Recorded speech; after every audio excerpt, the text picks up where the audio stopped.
அனைவருக்கும் அன்பான வணக்கம். நீங்கள் கேட்டுக்கொண்டிருப்பது கதையலை. வாசிப்பவர் ஹேமலதா ஜெகநாத். திரு சாவி எழுதிய விசிறி வாழை. குருத்து 10. பகலின் ஒளி மங்கி அந்தியின் இருள் மயங்கும் சந்தி நேரத்தில் வானத்தில் கண் சிமிட்டும் வைரமலர்களை கடற்கரையில் உட்கார்ந்தபடியே கண்டுகளித்துக் கொண்டிருந்தான் ராஜா. அவன் அருகில் அமர்ந்திருந்த பாரதி கடல் அலைகளையும் அவற்றுக்கு பின்னால் உயர்ந்தும் தாழ்ந்தும் மிதந்து கொண்டிருந்த நிழல் சித்திரம் போன்ற படகுகளையும் பார்த்து கொண்டிருந்தாள். ஜனசந்தடி அதிகமில்லாத இடமாக பார்த்து நிறுத்தி வைக்கப்பட்டிருந்த படகு ஒன்று அவர்களுக்கு பின்னணியாக அமைந்திருந்தது. படகிலே ஒரு முறை பிரயாணம் செய்ய வேண்டும் போல் ஆசையாக இருக்கிறது என்றாள் பாரதி. எனக்கும் கூடத்தான், ஆனால் அதற்கு விசாவும் பாஸ்போர்ட்டும் வாங்க வேண்டும் என்றான் ராஜா. கப்பலில் வெளிநாட்டுக்கு பிரயாணம் போவதாயிருந்தால்தானே அதெல்லாம் வாங்க வேண்டும் என்றாள் பாரதி. இல்லை, படகிலே போவதாயிருந்தாலும் வேண்டும். நீயும் நானும் வாழ்க்கை படகில் பயணம் செய்ய வேண்டுமானால் அதற்கு என் அத்தையிடமும் உன் தந்தையிடமும் பாஸ்போர்ட் வாங்கியாக வேண்டும் என்றான் ராஜா. பாரதி சிரித்துவிட்டாள். சினிமாவிலே காதலர்கள் டூயட் பாடிக்கொண்டு படகில் போவார்களே, அது எனக்கு கட்டோடு பிடிக்காது என்றான் ராஜா. ஏன் என்று கேட்டாள் பாரதி. அந்த காதலர்கள் நாமாக இல்லையே என்றுதான் என்றான் ராஜா. கரையை நோக்கி வந்து கொண்டிருந்த படகுகளை பார்த்தபடியே, முதல் இந்த படகை கண்டுபிடித்தது யார் என்று கேட்டாள் பாரதி. நான் தான் என்றான் ராஜா. நீங்களா என்று கேட்டுவிட்டு சிரித்தாள் பாரதி. ஆமாம், இப்போது நாம் சாய்ந்து கொண்டிருக்கிறோமே, இந்த படகையும் இந்த இடத்தையும் கண்டுபிடித்தது நான் தானே என்றான் ராஜா. ரேடியோ குவிஸ் புரோகிராமில் படகை கண்டுபிடித்தது யார் என்று கேட்டால் இந்த மாதிரி பதில் சொல்லி வைக்காதீர்கள். உங்கள் இன்ஜினியரிங் காலேஜுக்கே அவமானம் என்றாள் பாரதி. எங்கள் இன்ஜினியரிங் காலேஜ் அதற்காக ரொம்ப பெருமைப்படும். படகை கண்டுபிடித்த அறிவாளியை இந்த உலகத்துக்கு அளித்த பெருமை எங்கள் கல்லூரிக்கு கிட்டுமல்லவா? போதும் உங்கள் தமாஷெல்லாம். நான் இப்போது ஒரு முக்கியமான கேள்வி கேட்கப் போகிறேன். அதற்கு கொஞ்சம் ஒழுங்காக பதில் சொல்ல வேண்டும். அதோ பட்டாணி சுண்டல்கார பையன் வருகிறான். முதலில் 2 பொட்டலம் சுண்டல் வாங்கி கொண்டு விடுகிறேன், அப்புறம் பேசலாம் என்றான் ராஜா. உங்களுக்கு சுண்டல் என்றால் ரொம்ப பிடிக்குமா? அதெல்லாம் ஒன்றுமில்லை. சுண்டல் வாங்கவில்லை என்றால் அந்த பையன் திரும்ப திரும்ப இந்த பக்கம் வந்து நம்மையே சுற்றி கொண்டிருப்பான் என்று கூறிய ராஜா அந்த சுண்டல்கார பையனை அருகில் அழைத்து 2 பொட்டலம் சுண்டலை வாங்கிக் கொண்டான். அந்த பையன் அப்பால் போனதும், இப்போது கேள், பதில் சொல்கிறேன் என்றான் ராஜா. பாரதி கேட்டாள். இத்தனை பெரிய கடலை படைத்த கடவுள் எதற்காக இந்த கடல் நீரை உப்பாக படைத்தார்? இவ்வளவு உப்பு தேவையா? கொஞ்சம் அதிகம்தான் என்று கூறிய ராஜா சுண்டலில் கரித்த உப்பை சகித்துக் கொள்வது போல் முகத்தை சுளித்துக் கொண்டான். பொத்துக்கொண்டு வந்த சிரிப்பை கலீர் என்று கொட்டிவிட்டாள் பாரதி. பின்னர், நான் கேட்கிற கேள்விக்கு சரியாக பதில் கூறப் போகிறீர்களா இல்லையா என்று சற்று கோபமாக கேட்டாள். அந்த சுண்டல்கார பையன் இந்த பக்கம் வந்தால் அவனுக்கு நன்றி கூற வேண்டும் என்றான் ராஜா. ஏன்? உப்பிட்டவரை உள்ளளவும் நினை என்பது பழமொழி. இந்த பையனோ சுண்டலில் டபுள் உப்பு போட்டிருக்கிறான். நம் நன்றியை அவனுக்கு தெரிவிக்க வேண்டாமா?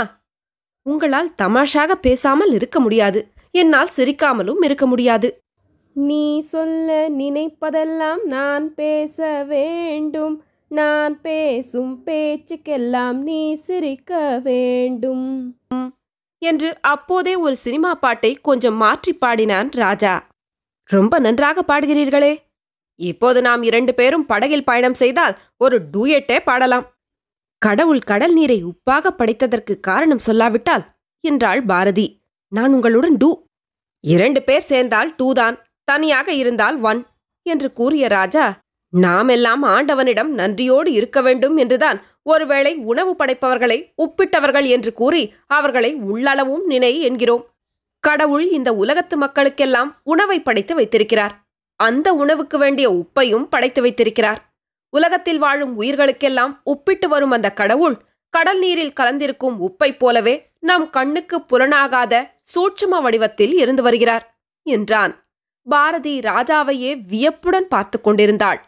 என்ன பாரதி, அப்படி பார்க்கிறாய்? எனக்கு இவ்வளவு ஞானம் எப்போது வந்துவிட்டது என்றுதானே? இன்று காலையில்தான் என் அத்தையின் மேஜை மீது கிடந்த ஒரு புத்தகத்தில் இந்த விஷயத்தை இன்று காலையில்தான் படித்தேன் என்றான் ராஜா. கையினால் மணலை கீறியபடியே ராஜா கூறிய உயர்ந்த தத்துவத்தை எண்ணி வியந்து கொண்டிருந்த பாரதி சட்டென ஐயோ என்று அலறியபடியே கையை உதறிக்கொண்டாள். அவள் வலது கை ஆள்காட்டி விரலில் ரத்தம் பெருகி வழிவதைக் கண்டு பதறிப்போன ராஜா, என்ன பாரதி, கையை ஏதாவது கீறிவிட்டதா என்ன என்று கேட்டான். ஆமாம், கண்ணாடி துண்டு என்று மணலில் புதைந்து கிடந்த ஒரு பெரிய கண்ணாடி துண்டை எடுத்து ராஜாவிடம் கொடுத்தாள் பாரதி. இந்த கண்ணாடி துண்டு உன் கையை கீறியதா அல்லது உன்னுடைய கை கண்ணாடி துண்டை கீறியதா என்று கேட்டான் ராஜா. சினிமாக்களில் கதாநாயகிக்கு ஏதாவது ஆபத்து நேரும்போது அதுதான் நேருமே, கதாநாயகன் அவளை காப்பாற்ற ஓடி வருவான். அச்சமயம் வில்லனுக்கும் அவனுக்கும் சண்டை நடக்கும். அந்த சண்டையில் கதாநாயகன் வெற்றி பெறுவான். உடனே கதாநாயகி கதாநாயகனை காதலிக்க தொடங்கிவிடுவாள். ராஜா தன்னுடைய வாழ்க்கையில் அப்படி ஒரு நிகழ்ச்சியை எதிர்பார்க்கவில்லை என்றாலும் அந்த கண்ணாடியை ஒரு வில்லனாகவே மதித்து அதை கடலில் வீசி எறிந்தான். உடனே எழுந்து சென்று தன்னிடமிருந்த கைக்குட்டையை கடல் நீரில் நனைத்து வந்து அவள் கைவிரலை சுற்றி கட்டினான். இரத்தப்பெருக்கு நின்றது. மணலில் என்ன இருக்கிறது என்று தெரியாமல் அஜாக்கிரதையாக கீறினால் இப்படித்தான் நேரும் என்றான் ராஜா. ஆமாம், சுவரில் ஆணி அடிக்கும்போது கூட ஜாக்கிரதையாகத்தான் இருக்க வேண்டும் என்றாள் பாரதி. அன்றொரு நாள் கல்லூரி ஆண்டு விழாவின் போது சுத்தியலால் தன் கைவிரலை நசுக்கிக் கொண்டதையும் பாரதி அப்போது தன் கைக்குட்டையால் கட்டு போட்டதையும் பாரதி சுட்டிக்காட்டுகிறாள் என்பதை ராஜா புரிந்து கொண்டான்.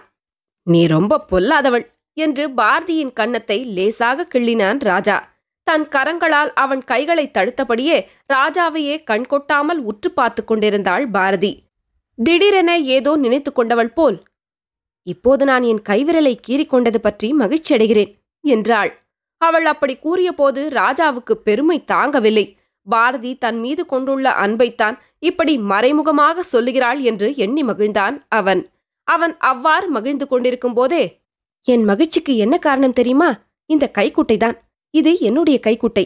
அன்று கல்லூரியில் நீங்கள் கையை நசுக்கிக் கொண்ட போது இந்த கைக்குட்டையால் தானே கட்டுப்போட்டேன். அப்புறம் இதை தாங்கள் திருப்பிக் கொடுக்கவே இல்லை. நல்லவேளை, இப்போது திரும்பி வந்துவிட்டது என்று சிரித்துக்கொண்டே கூறினாள் பாரதி. நீ ரொம்ப ரொம்ப என்று கூறத் தொடங்கிய ராஜாவின் வார்த்தையை, பொல்லாத பெண், ஆகையால் ரொம்ப ரொம்ப உஷாராயிருங்கள் என்று முடித்துவிட்டு எழுந்திருந்தாள் பாரதி. இதற்குள் ஏன் எழுந்துவிட்டாய் பாரதி? இப்போது மணி என்ன தெரியுமா? 8:30 என்று கூறிக்கொண்டே புறப்பட்டாள் பாரதி. ராஜா வீட்டுக்கு திரும்பிச் சென்றபோது மணி 9. டாக்ஸி ஒன்றை பிடித்து பாரதியை அவள் வீட்டில் கொண்டுவிட்டு வருவதற்குள் அவனுக்கு நல்ல பசி எடுத்துவிட்டது. வீட்டுக்குள் நுழையும் போதே பசி பசி என்று அலறிக்கொண்டு சமையல் அறையை நோக்கி விரைந்தான். அங்கு ஞானம் கையில் திருப்புகழை வைத்துக்கொண்டு தன்னுடைய வசத்துக்கு உட்படாத குரலில் பாடிக்கொண்டிருந்தாள். பசி உயிர் போகிறது, என்ன பாட்டு வேண்டியிருக்கிறது என்று கேட்டுக்கொண்டே வந்த ராஜா, அத்த சாப்பிட்டாச்சா என்று கத்தினான். அத்தை இங்கே இல்ல, மாடியில படுத்துக் கொண்டிருக்கிறார்களோ என்னவோ என்றாள். அத்த அத்த என்று அழைத்தான் ராஜா. பதில் இல்லாமல் போகவே மாடிக்கு போய் பார்த்தான். அத்தை அங்கே மேஜை மீது தலையை கவிழ்த்து தூங்கிக் கொண்டிருந்தாள். அத்த சாப்பிட வரவில்லையா என்ற ராஜாவின் குரல் கேட்டதும் அவள் தலையை நிமிர்த்தி, எனக்கு வேண்டா ராஜா, பசியே இல்ல, நீ சாப்பிடு போ என்று கூறி அனுப்பிவிட்டு அப்படியே எழுந்து போய் படுக்கையில் சாய்ந்து கொண்டாள். இத்தனை நேரம் நீ எங்க போயிருந்த என்று அத்தை கேட்டால் என்ன பதில் சொல்வது என்று அஞ்சிக்கொண்டே வந்த ராஜாவுக்கு அவளுடைய பதில் மிகுந்த மகிழ்ச்சியை அளித்தது. சரி அத்தை, நான் போய் சாப்பிட்றேன் என்று கூறிக்கொண்டே கீழே இறங்கி போய்விட்டான் ராஜா. சீக்கிரமே சாப்பாட்டை முடித்து கொண்ட ராஜாவும் அன்று அதிக நேரம் கண் விழித்துக் கொண்டிருக்கவில்லை. அவனுடைய நினைவெல்லாம் பாரதியை பற்றியதாகவே இருந்தது. அவளுடன் கடற்கரையில் உட்கார்ந்து உல்லாசமாக உரையாடிக் கொண்டிருந்த இன்ப நினைவுகளிலேயே அவன் எண்ணம் லயித்திருந்தது. ரேடியோவை திருகி சற்று நேரம் இங்கிலீஷ் பாட்டுகளை கேட்டுவிட்டு உறங்கப் போய்விட்டான். மணி 12க்கு மேல் இருக்கலாம். பார்வதி படுக்கையில் அப்படியும் இப்படியும் புரண்டு கொண்டிருந்தாள். எந்த நாளிலும் அவளுக்கு இத்தகைய அனுபவம் ஏற்பட்டதில்லை. சேதுபதியின் நினைவு மயக்கம் அவள் உறக்கத்தை விழுங்கிவிட்டிருந்தது. மயக்கமும் உறக்கமும் கலந்த கனவு நிலையில் புரண்டு கொண்டிருந்த பார்வதியின் இதழ்கள் அவளையும் அறியாமல் புன்முறுவல் பூத்து கொண்டிருந்தன. அந்த கனவிலே அவள் சேதுபதியின் புறத்தோற்றத்தை கண்டுவிட்டு சிரிக்கவில்லை. அன்று மாலை அவர் கூறிய உயர்ந்த கருத்துகள், எந்த விஷயத்திலும் அவருக்குள்ள ஆழ்ந்த ஞானம், உதாரணங்களின் மூலம் விஷயத்தை தெளிவாக்கித் தரும் ஆற்றல், இவ்வளவும் அவள் உள்ளத்தில் பதிந்து போயிருந்தன. இன்சூரன்ஸ் கம்பெனி பற்றி அவர் கூறிய கருத்தும் ஒரு வழிப்பாதை உதாரணமும் அவள் நினைவில் தோன்றின. அந்த புதுமையான கருத்தையும் உதாரணத்தையும் சேதுபதி மீண்டும் மீண்டும் எடுத்து சொல்வது போல் தோன்றியது. சேதுபதியின் அறிவு கூர்மையை நினைத்து நினைத்து வியந்தது அவள் உள்ளம். அந்த கனவு மயக்கத்தில் அவள் உள்ளத்தில் தேங்கிய மகிழ்ச்சியை, வியப்பை, ரசிப்பை அவள் உதடுகள் புன்சிரிப்பின் மூலமாக பிரதிபலித்துக் கொண்டிருந்தன. அதே சமயத்தில் ராஜாவின் உறக்கத்தில் பாரதி தோன்றியிருந்தாள். அவள் சிரிப்பிலே, உற்சாகத்திலே, போலியான கோபத்திலே, அவள் தளிர்கரத்தின் மென்மையிலே லயித்திருந்தான் ராஜா. அந்த லயத்தின் பிரதிபலிப்பாக அவன் முகம் மகிழ்ச்சியாய் அடிக்கடி மலர்ந்து கொண்டிருந்தது. தொடரும். கதையலை உங்களுக்கு பிடிச்சிருந்ததுன்னா உங்க நண்பர்களோடும் உறவினர்களோடும் பகிர்ந்துக்கோங்க. நன்றி.